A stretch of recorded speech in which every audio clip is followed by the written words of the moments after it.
¿Qué harías si tu hija de 5 años, esa pequeña que viste dar sus primeros pasos, que escuchaste balbucear sus primeras palabras y que has acunado en tus brazos cada noche, un día, sin previo aviso, te señala a una pareja desconocida en la calle y con una convicción que te hiela la sangre, susurra: ¿esos son mis papás verdaderos? No, no estamos hablando de una broma de mal gusto, ni de una escena sacada de alguna película de suspenso que te haga saltar del sofá. Esto fue exactamente lo que vivieron los Mendoza, una familia humilde de Oaxaca, México, durante 5 largos y angustiosos años. 5 años en los que su pequeña, Lucía, una niña que apenas había salido de su humilde barrio, nombraba personas que, según todos los registros, nunca había visto, describía una casa que jamás había pisado, y lo más desgarrador, lloraba cada noche pidiendo volver a su otro hogar. Lo que comenzó como una fantasía infantil, quizás producto de la imaginación desbordante de una niña, terminó formando un rompecabezas tan extraño, tan inexplicablemente real, que hasta los psicólogos más experimentados se rasgaron la cabeza buscando respuestas.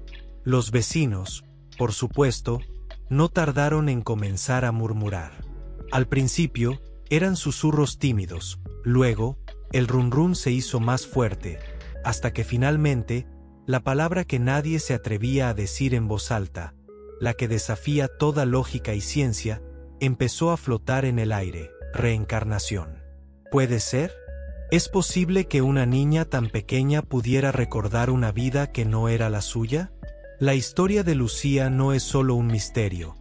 Es un viaje a los límites de lo que creemos conocer sobre la vida, la memoria y el amor. Prepárate, porque esta historia te va a dejar pensando. La historia de Lucía, o al menos la parte que la catapultó de un misterio familiar a un fenómeno nacional, arranca un martes cualquiera, bajo un cielo encapotado que prometía lluvia. Doña Yolanda Mendoza, la madre de Lucía, se abría paso entre el bullicio y los colores vibrantes del mercado de Oaxaca. Llevaba a Lucía de la mano, como siempre, protegiéndola del gentío. Lucía, por lo general, era una niña tímida, de esas que se esconden detrás de las faldas de su madre ante la mirada de extraños. Pero aquel día, algo fue diferente. De repente, con una fuerza sorprendente para sus 5 años, la niña se soltó de un tirón. No dudó, no miró hacia atrás. Corrió, como guiada por una fuerza invisible, directamente hacia una mujer que, ajena a todo, seleccionaba mandarinas en un puesto. Y entonces, ocurrió.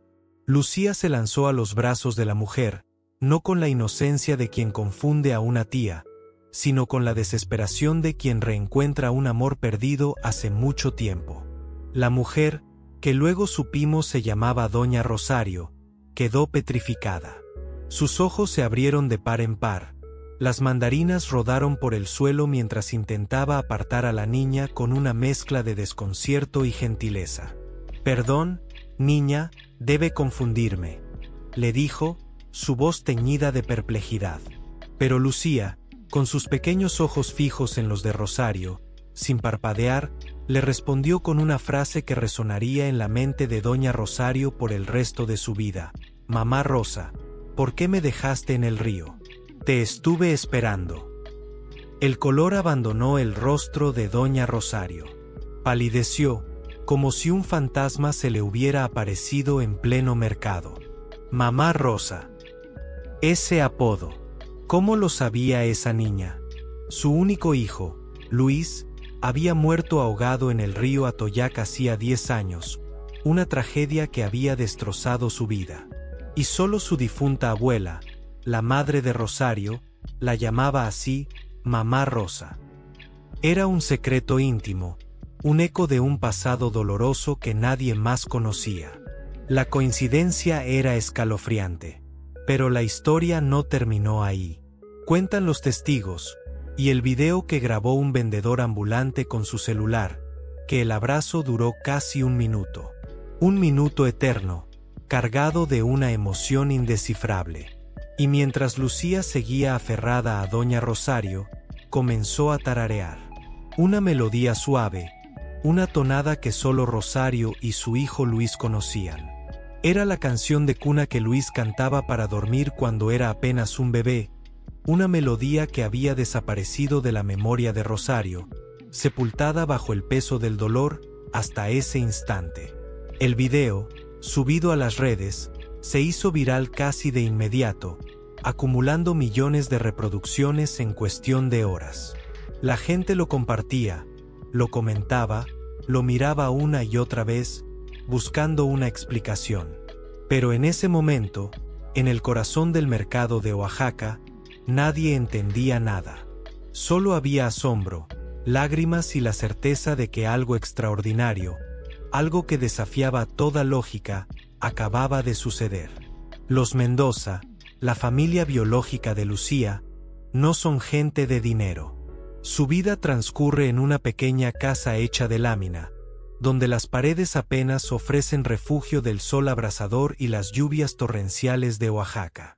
4 personas comparten una única cama, en un espacio reducido que apenas les permite moverse. La escasez es una compañera constante, y el lujo es un concepto ajeno a su realidad. Lucía nunca fue a un kinder formal. Su educación temprana se limitó a las lecciones de la vida y a las historias que su madre, Yolanda, le contaba.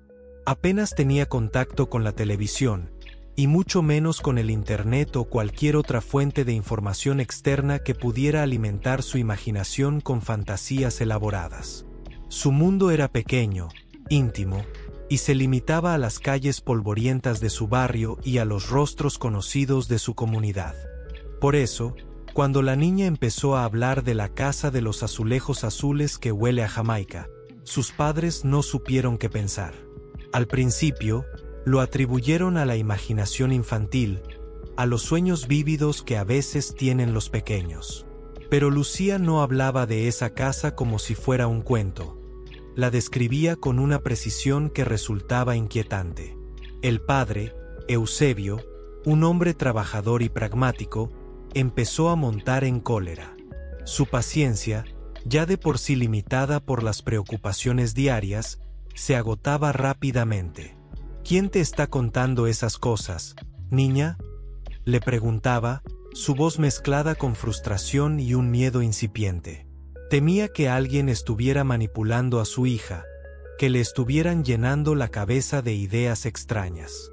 Pero Lucía, con la misma convicción que había mostrado en el mercado, respondía: no me contaron, yo vivía ahí. Y no solo eso, daba detalles tan precisos, tan específicos, que resultaba imposible ignorarlos. Hablaba de la cocina, de la disposición de los muebles, e incluso del número exacto de grifos. 3, 1 gotea, decía, con una naturalidad pasmosa. ¿Cómo podía saber una niña de 5 años, que nunca había salido de su humilde entorno, algo así? Semanas después, la verdad, o al menos una pieza crucial del rompecabezas, llegó de la mano de doña Rosario. Tras el impactante encuentro en el mercado, Rosario, aún conmocionada, decidió investigar. Recordó que su antigua casa, esa que había vendido tras la muerte de su hijo Luis y donde había vivido gran parte de su vida, tenía paredes de azulejo azul celeste. Y sí, había un grifo en la cocina que goteaba sin cesar, una molestia constante que nunca había logrado arreglar. La descripción de Lucía no solo era precisa, era perfecta. Cuando doña Rosario compartió estos detalles con los Mendoza, un silencio pesado cayó sobre la pequeña casa de lámina. Coincidencia, pensaron algunos, aferrándose a la lógica y a la razón para evitar lo incomprensible. Imposible, pensaron otros, sintiendo como sus cimientos de creencias se tambaleaban. ¿Cómo explicarlo? ¿Era una casualidad asombrosa, una premonición, o algo mucho más profundo, algo que la mente humana apenas puede concebir? La barrera entre lo real y lo inexplicable comenzaba a desdibujarse, y la vida de estas dos familias, una unida por la sangre y otra por un misterio, estaba a punto de cambiar para siempre. Con el paso de los meses, la situación, lejos de mejorar, se salió de control de una manera alarmante. Lucía, la niña vivaz y curiosa que solía ser, empezó a languidecer. Dejó de comer con normalidad, rechazando los platillos sencillos que su madre Yolanda preparaba con tanto esmero. «Mi abuela me hace tamales», decía, con una mirada ensoñadora que parecía viajar a otro lugar, a otra cocina, y aquí los de Sabritas saben raro. El contraste entre su realidad y sus recuerdos se volvía insoportable para ella, y su cuerpo comenzaba a resentirlo. Se veía más delgada, con ojeras profundas, y una tristeza que no correspondía a la edad de una niña de 5 años. Los padres biológicos, Eusebio y Yolanda, estaban desesperados. El miedo de perder a su hija, de verla marchitarse ante sus ojos, era una tortura constante. La llevaron al puesto de salud local, esperando alguna explicación médica, un diagnóstico, una solución tangible. La doctora, una joven recién egresada que apenas comenzaba su carrera en la medicina rural, los escuchó con una mezcla de empatía y escepticismo. Anotó los síntomas: pérdida de apetito, insomnio, retraimiento social y, lo más preocupante, signos claros de desgaste emocional severo. No encontró ninguna enfermedad física, pero la preocupación en sus ojos era evidente. Su recomendación fue clara y urgente: debían acudir al Departamento de Psicología de la Universidad Autónoma de Oaxaca. Necesitaban una ayuda que trascendía lo puramente físico. Así fue como Lucía y sus padres llegaron al consultorio de la doctora Campos, una terapeuta infantil con años de experiencia, conocida por su pragmatismo y su enfoque basado en la evidencia. La doctora Campos, al principio, pensó que se trataría de un caso de fantasía infantil exacerbada, quizás por alguna carencia afectiva o por la influencia de alguna historia. Aplicó el test de dibujo de la familia, una herramienta estándar para evaluar la percepción y las relaciones familiares de un niño. Lo que Lucía dibujó, sin embargo, la dejó helada. En lugar de los 4 miembros de su familia Mendoza, Lucía dibujó 6 personas. Cuando le preguntaron quiénes eran, la niña, con una seriedad que no era propia de su edad, señaló a cada figura con su pequeño dedo: mamá Rosa, papá Chucho, mi hermano Luis, la abuela Licha, el perro Tango y yo. Ninguno de ellos era de los Mendoza. La doctora Campos, una profesional acostumbrada a mantener la compostura, sintió un escalofrío recorrer su espalda. Algo en la convicción de la niña, en la coherencia de sus descripciones, iba más allá de la simple imaginación. La terapeuta, con su instinto profesional alertado, grabó la sesión. Lo que sucedió después fue aún más impactante. Para verificar la coherencia de la narrativa de Lucía, la doctora Campos, con el permiso de los Mendoza y la cooperación de doña Rosario, comenzó a investigar. Pidió a Lucía que dictara fechas, nombres, eventos. La niña, sin dudar, proporcionó fechas de nacimiento y defunción que, tras una ardua búsqueda en los registros civiles de Oaxaca, coincidieron de manera asombrosa con los del difunto hijo de doña Rosario, Luis, y otros miembros de su familia. La palabra fantasía quedó descartada de inmediato. Esto no era un juego, ni una invención. Esto era otra cosa. Tan impactada estaba la doctora Campos, tan consciente de la trascendencia de lo que tenía entre manos, que presentó el caso a la Sociedad Mexicana de Psiquiatría Infantil.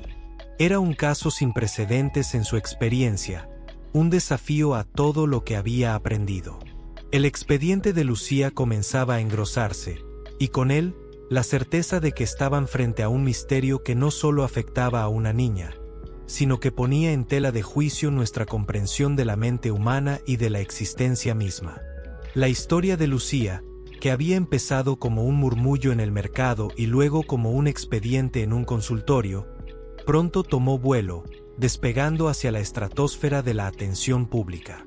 La noticia de la niña de Oaxaca que recordaba una vida pasada corrió como pólvora. De repente, los teléfonos de la humilde casa de los Mendoza no dejaban de sonar. Medios locales, ávidos de una historia tan insólita, llamaban a la puerta, intentando conseguir una declaración, una imagen, cualquier cosa que les diera una primicia. Pero la verdadera explosión llegó cuando una importante productora de televisión, con sede en la capital, propuso hacer un documental. Querían contar la historia de Lucía al mundo. Los padres, Eusebio y Yolanda, se debatían entre el temor y la esperanza. Temían la exposición, la intrusión en su ya complicada vida, y sobre todo, temían por la seguridad y la tranquilidad de su hija. No querían que Lucía se convirtiera en un espectáculo, pero también veían en esta oportunidad una posible vía para entender lo que estaba sucediendo, para encontrar respuestas, y quizás, para ayudar a su pequeña. Con una condición innegociable, aceptaron: no expondrían el rostro de Lucía. Su identidad debía permanecer protegida, su inocencia resguardada del circo mediático. El programa, titulado con un nombre tan evocador como inquietante, El Lazo Imposible, se transmitió en 2019 y logró un récord de ratings históricos. Millones de televidentes en México y más allá quedaron pegados a sus pantallas, intentando comprender lo incomprensible. La periodista Lourdes Mota, una figura respetada en el ámbito de la investigación, fue la encargada de conducir la narración. Con una mezcla de profesionalismo y sensibilidad, guió a la audiencia a través de los testimonios, las pruebas y los momentos más emotivos del caso. Uno de los momentos cumbre del documental, el que dejó a todos sin aliento, fue cuando Lourdes Mota llevó a Lucía frente a la antigua vivienda de los Rosario. La casa, que había permanecido cerrada y en silencio durante años tras la venta, era ahora un monumento a un pasado doloroso. La tensión en el ambiente era palpable. ¿Reaccionaría Lucía? ¿Sería capaz de reconocerla? Sin que nadie la guiara, sin un mapa, sin una indicación, la niña corrió directamente hacia la puerta, como si la casa la estuviera llamando. Entró, y con una seguridad asombrosa, se dirigió al cuarto que había sido del joven Luis, el hijo fallecido de Doña Rosario. Lo que sucedió a continuación fue aún más impactante. Lucía abrió un closet, y de un rincón escondido, sacó una vieja caja de zapatos. Doña Rosario, quien acompañaba a la periodista y a los padres de Lucía, juró, con lágrimas en los ojos, que había escondido esa caja allí tras mudarse y que jamás había revelado su existencia a nadie. Dentro, había fotografías, recuerdos de una vida que se había truncado demasiado pronto. Lucía, con sus pequeños dedos, tomó una Polaroid gastada por el tiempo. La abrazó contra su pecho, y con una voz apenas audible, un susurro que se amplificó por el micrófono, murmuró: «Mi boda de 15». La imagen mostraba al joven Luis, el hijo de Rosario, luciendo su traje de quinceañero, radiante y lleno de vida, meses antes de la tragedia que le arrebató la vida. Ese detalle, esa frase, esa conexión íntima con un evento tan personal, heló la sangre de más de uno, tanto en el set de grabación como en los hogares de los millones de espectadores. No era solo un recuerdo, era un fragmento de una vida que, de alguna manera inexplicable, Lucía compartía. El documental no solo presentó el caso, lo convirtió en una leyenda viva, un enigma que desafiaba la razón y abría las puertas a preguntas mucho más profundas sobre la naturaleza de la existencia. Si esta historia, con cada giro, con cada revelación, te está empujando al borde de la silla, si sientes ese hormigueo de intriga y asombro, entonces no te quedes solo. Dale like a este video ahora mismo y compártelo con ese amigo que siempre tiene una explicación para todo, ese que jura que la lógica puede desentrañar cualquier misterio. Porque, créeme, lo que viene a continuación, lo que falta por contarte, es aún más sorprendente. Estamos a punto de sumergirnos en el punto de quiebre, donde las vidas de dos familias se entrelazan de la manera más insospechada y desgarradora. Los Rosario, al principio reacios y abrumados por la atención mediática y el peso de la tragedia revivida, terminaron cediendo. La insistencia de la doctora Campos, la evidencia innegable, y sobre todo, la necesidad imperiosa de sacarse la duda, de entender qué estaba pasando con esa niña que parecía ser la reencarnación de su amado Luis, los llevó a aceptar visitas. Poco a poco, Lucía comenzó a pasar tiempo en la casa de doña Rosario, en el lugar que ella insistía era su otro hogar. Al principio, eran visitas cortas, pero con el tiempo, se atrevieron a dar un paso más. La primera vez que Lucía durmió en la casa de los Rosario, la tensión era palpable. Doña Rosario y su esposo, don Chucho, apenas pudieron conciliar el sueño. ¿Cómo reaccionaría la niña? ¿Sería una noche de paz o de más revelaciones inquietantes? A las 3 de la mañana, el silencio de la madrugada se rompió. Lucía se despertó, no con un sobresalto, sino con una determinación silenciosa. Se levantó de la cama, se deslizó por el pasillo y, como si un imán la atrajera, se dirigió al jardín trasero. Allí, bajo la tenue luz de la luna, comenzó a cavar con sus pequeñas manitas en un punto específico del suelo. La escena era surrealista. Los Rosario, que la habían seguido sigilosamente, observaban con el corazón en un puño. Después de unos minutos, Lucía exclamó con una mezcla de triunfo y nostalgia: «Aquí está». Entre la tierra húmeda, encontró una medalla de béisbol oxidada. No era cualquier medalla. Su otro hermano, Luis, había sido un apasionado pitcher del equipo de béisbol de su liceo. La medalla, que había estado perdida por años, llevaba grabado su nombre, Luis, en letras diminutas y casi borradas por el tiempo. Doña Rosario no pudo contenerse más. Rompió en un llanto inconsolable, un torrente de lágrimas que arrastraba años de dolor y ahora, una indescriptible mezcla de asombro y esperanza.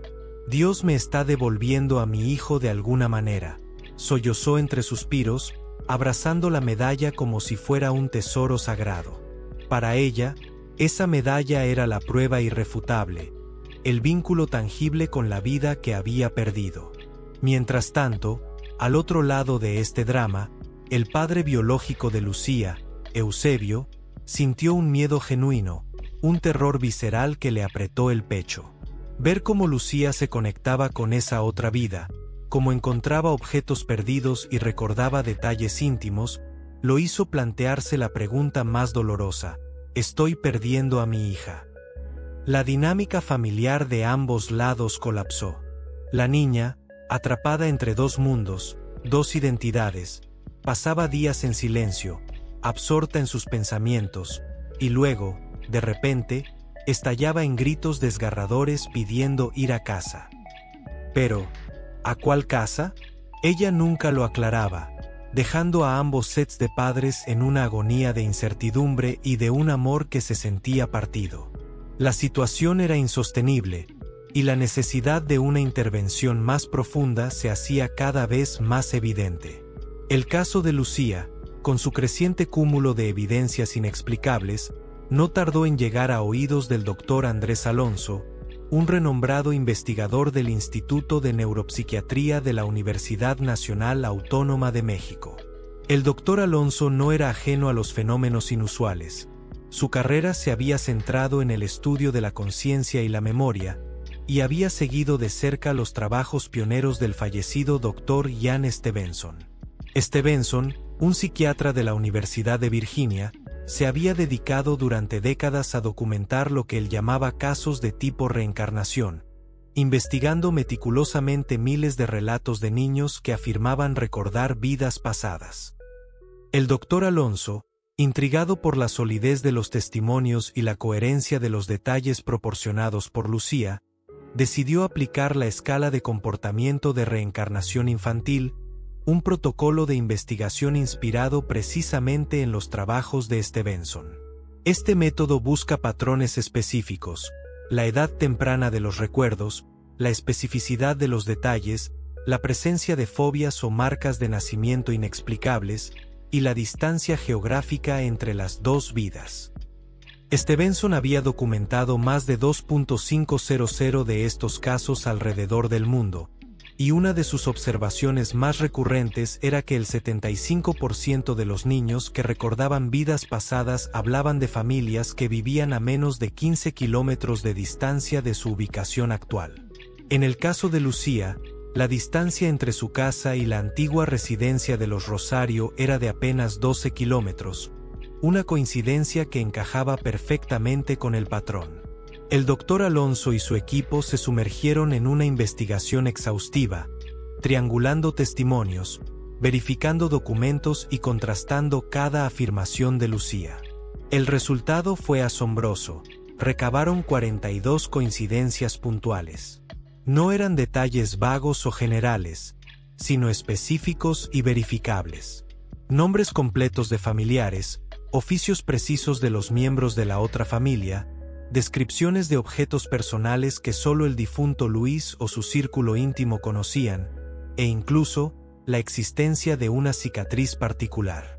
Lucía tenía una pequeña cicatriz en el mentón, una marca casi idéntica a la que había tenido Luis después de una caída de bicicleta en su infancia, un detalle que nadie en la familia Mendoza conocía y que solo la familia Rosario había olvidado. El informe final del Dr. Alonso fue cauteloso, pero contundente. No hay evidencia de fraude ni de información previa accesible para la paciente. Todos los datos han sido verificados y son coherentes. El caso de Lucía se cataloga como un fenómeno de alta implicación psíquica. Esta conclusión, formulada en un lenguaje académico, evitaba la palabra reencarnación por su connotación espiritual, pero no dejaba de señalar la profunda e inexplicable conexión de Lucía con una vida que no era la suya. Para la comunidad científica, era un desafío monumental a la comprensión convencional de la mente y la memoria. Para las familias, era la confirmación de que estaban viviendo algo que trascendía los límites de la razón. La presión, tanto interna como externa, era insostenible. Con el informe del Dr. Alonso como un peso innegable, y la evidente angustia de Lucía, se hizo imperativo encontrar una solución que priorizara el bienestar de la niña. Así, surgió un pacto informal, un delicado equilibrio negociado entre las dos familias, los Mendoza y los Rosario, con la guía de la doctora Campos y el Dr. Alonso. Lucía pasaría los fines de semana con los Rosario, en lo que ella percibía como su casa de antes, y entre semana, regresaría con los Mendoza, su familia biológica. Al principio, Lucía parecía feliz con este arreglo. La niña, que había estado languideciendo, recuperó parte de su vitalidad. Se veía más risueña, más activa, como si el poder conciliar ambas realidades le diera una paz que antes no tenía. Sin embargo, la aparente felicidad de Lucía no mitigaba la profunda angustia de sus padres biológicos. Eusebio y Yolanda vivían en un temor constante. Cada despedida del viernes era un nudo en el estómago, un miedo latente de que el lazo que los unía a su hija se rompiera definitivamente. El amor incondicional que sentían por Lucía se mezclaba con una dolorosa sensación de impotencia y una creciente incertidumbre sobre el futuro. El estrés comenzó a pasar factura. Eusebio, el pilar de la familia, empezó a beber más de lo habitual, buscando en el alcohol un escape a la ansiedad que lo consumía. Yolanda, por su parte, desarrolló un insomnio crónico. Las noches se convertían en un tormento de preocupaciones, de preguntas sin respuesta, de la imagen de su hija dividida entre dos mundos. Su matrimonio, su estabilidad emocional, todo estaba en riesgo. Un día, Lucía los encontró a ambos llorando en silencio en un rincón de la casa. La niña, con la madurez que le había conferido esta experiencia tan inusual, se acercó a ellos. Los abrazó y, Con una voz serena y una sabiduría que trascendía sus años, les dijo: «No se preocupen, yo elegí esta familia también». Esa frase, tan simple y a la vez tan profunda, fue un bálsamo inesperado. Los Mendoza quedaron frajeados, conmovidos hasta lo más hondo. Se dieron cuenta de que su miedo no era tanto por perder a Lucía físicamente, sino por no entenderla, por no saber cómo manejar una situación que escapaba a su comprensión. Esa revelación fue un punto de inflexión. Eusebio y Yolanda decidieron buscar ayuda terapéutica para ellos mismos, no para Lucía. En las sesiones, con un terapeuta que comprendió la complejidad de su situación, comenzaron a desentrañar sus propios miedos, sus prejuicios y sus creencias. Descubrieron que el verdadero terror no era la reencarnación o la pérdida de su hija, sino enfrentar lo que no entendían, la incapacidad de encajar la realidad de Lucía en su propio marco mental. El terapeuta, con una sonrisa sabia, comentó: «A veces los niños vienen a enseñarnos, no al revés». Fue un mensaje poderoso. Lucía no era un problema a resolver, sino una maestra que les ofrecía una nueva perspectiva sobre el amor, la vida y la conexión humana. Los años pasaron, y Lucía, la niña del enigma, creció. En octubre de 2021, cumplió 9 años. Ya no era la pequeña tímida del mercado, sino una niña más alta, con una mirada perspicaz y una serenidad que la distinguía de sus compañeros. En la fiesta de cumpleaños, un evento sencillo pero lleno de amor, Doña Rosario le entregó un regalo especial: un diario de tapas de cuero, con un candado para guardar sus secretos. «Para que escribas todo lo que sientas, lo que recuerdes, lo que sueñes», le dijo, con una sonrisa cariñosa. Y Lucía, con la disciplina de una escritora experimentada, comenzó a escribir cada noche. Sus páginas se llenaron de dibujos, de reflexiones infantiles, y lo más sorprendente, de fragmentos vívidos de lo que ella seguía llamando mi otra vida. Los detalles eran cada vez más nítidos, más coherentes. Un pasaje, escrito con una caligrafía aún un poco torpe, decía: «Estuve en el río, vi la luz, dije, no quiero irme, pero me dijeron, tu misión no termina». Otro fragmento, aún más perturbador, mencionaba: «Recuerdo el golpe en el pecho, el agua fría, la mano de mi compañero de equipo tratando de alar mi playera».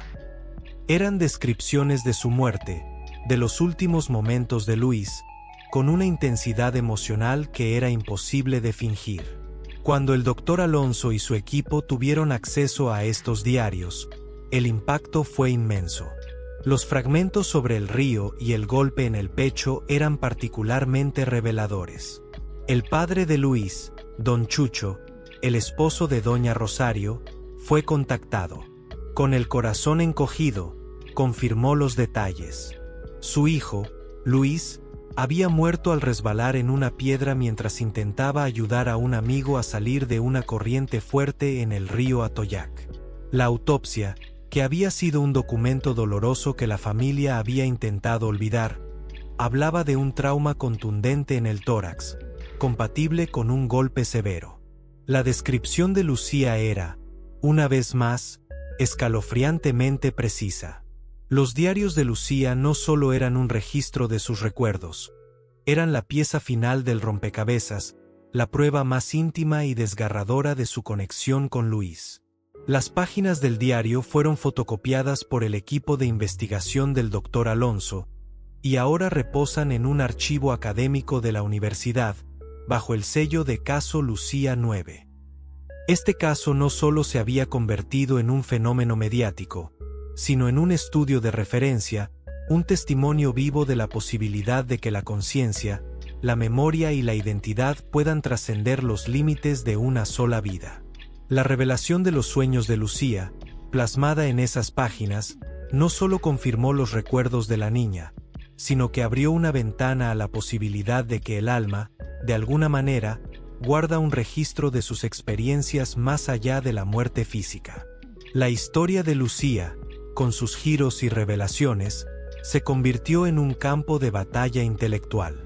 Para los escépticos, aquellos que se aferran a la lógica y a la ciencia como la única verdad, todo lo que rodea el caso de Lucía no es más que el fruto de sesgos de confirmación. Argumentan que la mente humana, en su incansable búsqueda de significado, tiende a encontrar patrones donde no los hay, a conectar puntos de manera selectiva para validar una creencia preexistente. Es fácil ver lo que quieres ver, dirían, y la sugestión puede ser una fuerza poderosa, especialmente en una niña. Podrían señalar que los niños son impresionables, que las historias pueden ser escuchadas y luego reinterpretadas como recuerdos, o que, en un pueblo pequeño, la información puede viajar de maneras insospechadas. Sin embargo, incluso el más escéptico de los vecinos de Oaxaca, un hombre llamado Don Aurelio, el relojero del pueblo, un individuo conocido por su pragmatismo y su resistencia a cualquier tipo de superstición, tuvo que admitir que el caso de Lucía lo había dejado perplejo. He visto cómo la niña describe la marca de quemadura que tenía la estufa vieja de los Rosario. Eso no lo sabe ni Google, confesó, su voz teñida de una incredulidad que luchaba con la evidencia. Y no era el único. El arquitecto que había diseñado la casa de los Rosario décadas atrás, ya jubilado y con la memoria un poco borrosa, fue contactado por el equipo del Dr. Alonso. Validó un detalle crucial: la disposición de los azulejos de la cocina, que Lucía había descrito con tanta precisión, era única. El molde original se había roto en 1983, y no se había vuelto a producir un diseño idéntico. ¿Cómo podía una niña que nunca había estado en esa casa saber un detalle tan específico y técnico? La probabilidad estadística de que una niña de escasos recursos, sin contacto previo con la familia Rosario y sin acceso a información externa, acertara a 42 detalles específicos, verificables y en muchos casos íntimos, es asombrosamente baja. Los matemáticos y estadísticos que analizaron el caso, a petición del Dr. Alonso, estimaron que la probabilidad de que todas estas coincidencias fueran puramente aleatorias era de 1 entre 1.3 millones. Para ponerlo en perspectiva, es más difícil que Lucía haya acertado todos esos detalles por casualidad que ganarse el premio mayor de la Lotería Nacional. La ciencia oficial, como era de esperar, se mantiene cautelosa. El Dr. Alonso, aunque impactado, se abstiene de usar la palabra reencarnación en sus informes formales, optando por alta implicación psíquica o fenómeno de memoria inexplicable. La academia exige pruebas irrefutables, replicables, y el fenómeno de Lucía, aunque documentado, es un caso único. Pero para quienes vivieron el caso de cerca, para los Mendoza, para los Rosario, para la doctora Campos y para el propio Dr. Alonso, la línea entre la coincidencia y lo sobrenatural se había desdibujado por completo.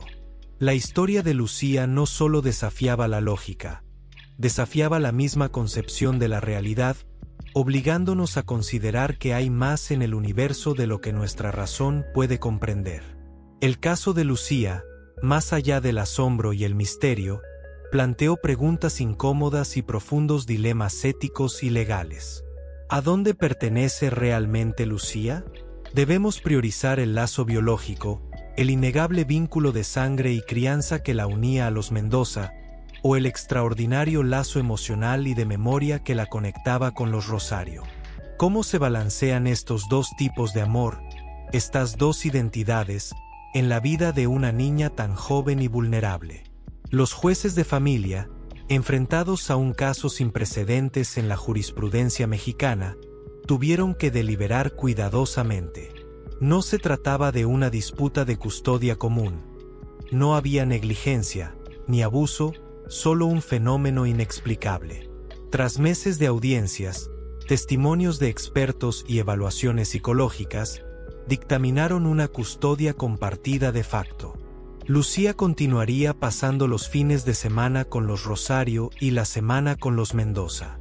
Sin embargo, el documento legal, con toda la frialdad de la ley, aclaró que la guarda principal, la responsabilidad legal primaria seguiría siendo de los Mendoza, reconociendo el vínculo biológico y el rol de padres que habían ejercido desde su nacimiento. Pero la ley, a menudo, no puede abarcar la complejidad del alma humana. El psiquiatra infantil que asesoró a la corte advirtió sobre los peligros de forzar a Lucía a elegir o a negar cualquiera de sus dos vidas. El cuerpo puede cargar la cicatriz de una herida que no fue de esta vida, explicó, refiriéndose a las implicaciones de los recuerdos de Luis, pero la mente infantil también necesita estabilidad, coherencia y un sentido de pertenencia sin conflictos. La recomendación fue clara: no forzar etiquetas. Si la niña habla de mis dos familias, la respuesta de los adultos debe ser de aceptación. Perfecto, tienes espacio para ambas. Ambas te aman y te cuidan. El trato más dañino, el que podría fracturar su psique, sería obligarla a elegir, a renunciar a una parte de sí misma. Este dilema ético trascendía a Lucía. Nos obligaba a todos a reflexionar sobre la naturaleza de la identidad, sobre qué nos define como personas. ¿Es la sangre, la crianza o la memoria, incluso si esa memoria parece venir de otro lugar? El caso de Lucía nos recordó que, a veces, el amor y la pertenencia no se ajustan a las categorías que la sociedad ha creado. Nos desafió a ser más flexibles, más empáticos y, sobre todo, a escuchar con el corazón abierto, incluso cuando la razón se resiste. La estabilidad emocional de Lucía, su capacidad para integrar estas dos realidades, se convirtió en la prioridad, un delicado acto de equilibrio que requería la sabiduría y el amor de todos los involucrados. ¿Te está pareciendo que esta historia ya no puede ser más intensa? Pues te equivocas. Antes de llegar a la parte más impactante, la que te hará cuestionar todo lo que crees, tómate un segundo para suscribirte al canal y activar la campanita. Así no te perderás ni una sola de estas historias que los medios tradicionales a menudo ignoran, casos que no alcanzan las grandes portadas, pero que necesitan una voz para ser contados. ¿Quieres que te cuente el de un niño que dibujaba mapas detallados de una ciudad que nunca había visitado, con calles y edificios que correspondían a un plano antiguo que nadie conocía? Déjalo en los comentarios. Tu curiosidad nos ayuda a desenterrar más verdades ocultas. 3 meses atrás, en una entrevista íntima concedida a la misma periodista Lourdes Mota que había narrado su historia en El Lazo Imposible, Lucía, ya con 9 años cumplidos, más alta, con una voz más firme y una mirada que irradiaba una profunda sabiduría, fue confrontada con una pregunta clave: ¿qué le dirías a los adultos que ven tu historia? ¿A quienes aún les cuesta creer lo que te ha pasado? La niña, sin titubear, con una calma que desmentía su corta edad, contestó con una frase que resonaría mucho más allá del estudio de televisión: que no le tengan miedo a lo que no entienden. A veces el amor viaja en maleta distinta. Esa frase, tan poética como profunda, se volvió viral de inmediato. En cuestión de horas, el hashtag #maletadistinta inundó TikTok, Twitter y Facebook. Se convirtió en un lema, una filosofía de vida para muchos que se sentían incomprendidos o que, como Lucía, habían vivido experiencias que desafiaban la lógica. La maleta distinta se convirtió en un símbolo de las formas inesperadas en que el amor, la memoria y la conexión humana pueden manifestarse, trascendiendo las barreras del tiempo, el espacio y la propia muerte. Desde entonces, la vida del equipo de investigación del Dr. Alonso cambió drásticamente. Decenas, luego cientos, y finalmente miles de familias comenzaron a escribirles, no solo desde México, sino de todas partes del mundo. Eran padres y madres que, inspirados por el coraje de Lucía y la validación de su historia, se atrevían a compartir sus propios casos Lucía. Niños que hablaban de su otra mamá o su otro papá con una convicción inquebrantable. Pequeños que se despertaban en medio de la noche, sudando frío, gritando por el humo del incendio o el agua que sube, describiendo muertes trágicas que, tras una investigación, a menudo coincidían con eventos reales ocurridos décadas antes. Niños que detallaban oficios o habilidades que sus padres nunca ejercieron, pero que resonaban con la vida de personas desconocidas. El muro del escepticismo, esa fortaleza de la razón que se había mantenido inquebrantable durante siglos, empezaba a resquebrajarse. La historia de Lucía no era solo un caso aislado, era la punta del iceberg de un fenómeno mucho más grande, un coro de voces infantiles que, sin saberlo, estaban reescribiendo nuestra comprensión de la conciencia, la memoria y la persistencia del espíritu. El mensaje de Lucía, pronunciado con la inocencia de una niña pero con la sabiduría de una experiencia que abarcaba vidas, se había convertido en un faro de esperanza para aquellos que buscan respuestas más allá de lo evidente. Los Mendoza ya no se angustian cuando Lucía menciona a mi otra abuela o a mi hermano Luis. Han aprendido una lección profunda, una que no pidieron, pero que les fue entregada con la fuerza de un huracán emocional. Han comprendido que la memoria no siempre reside únicamente en el cerebro, en la sinapsis y los circuitos neuronales. A veces, o quizás siempre, la memoria viene del alma, de un lugar más allá de la comprensión científica actual. Han aceptado que su hija es, en cierto modo, un puente entre dos mundos, y que su amor por ella debe ser lo suficientemente grande como para abrazar ambas realidades. Su casa, aunque humilde, se ha convertido en un hogar de aceptación, donde las dos vidas de Lucía coexisten en paz. Doña Rosario, por su parte, transformó su dolor y su asombro en una misión. Inspirada por Lucía y por la innegable conexión que le devolvió a su hijo, fundó una asociación de apoyo para padres que han perdido hijos. Lucía me recordó que el amor no muere, dice con frecuencia, con una voz serena y una mirada llena de esperanza. Simplemente cambia de forma. Se transforma, pero permanece. Su asociación no solo ofrece consuelo, sino también un espacio seguro para compartir experiencias, para creer en lo increíble, y para encontrar sanación en la posibilidad de que sus seres queridos aún estén, de alguna manera, presentes. Y el pequeño pueblo de Oaxaca, que antes se levantaba con el aroma del café recién molido y el rumor de los chismes cotidianos, ahora desayuna hablando de la niña de las dos vidas. El fenómeno turístico, con curiosos que visitan la casa de los Rosario o el mercado donde todo empezó, es meramente anecdótico. Lo verdaderamente significativo es el cambio emocional y social que ha permeado en la comunidad. Hay menos murmuraciones, menos juicios y mucha más escucha.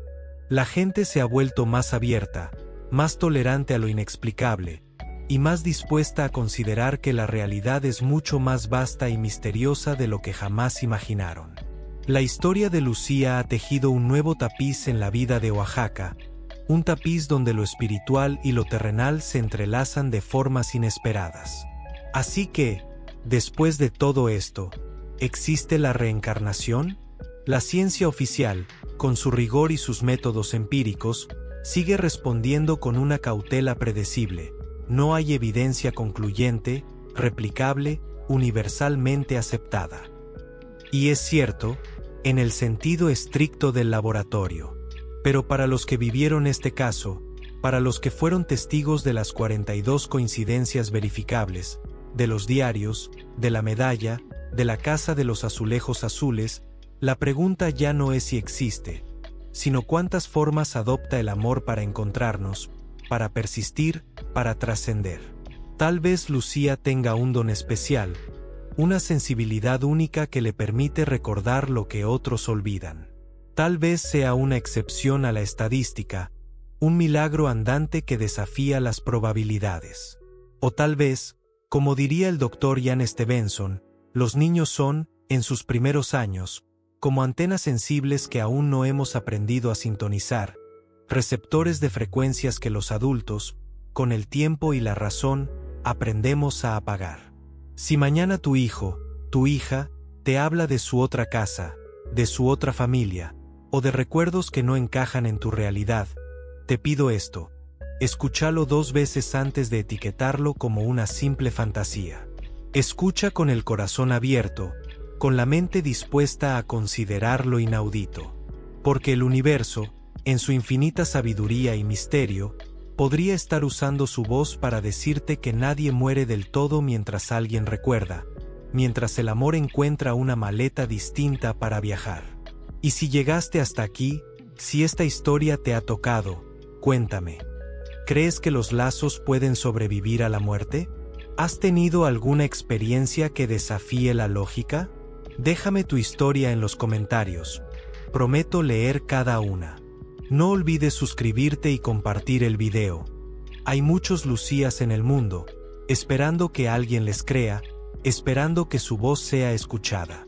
Hasta la próxima entrega de historias que desafían lo que creemos conocer.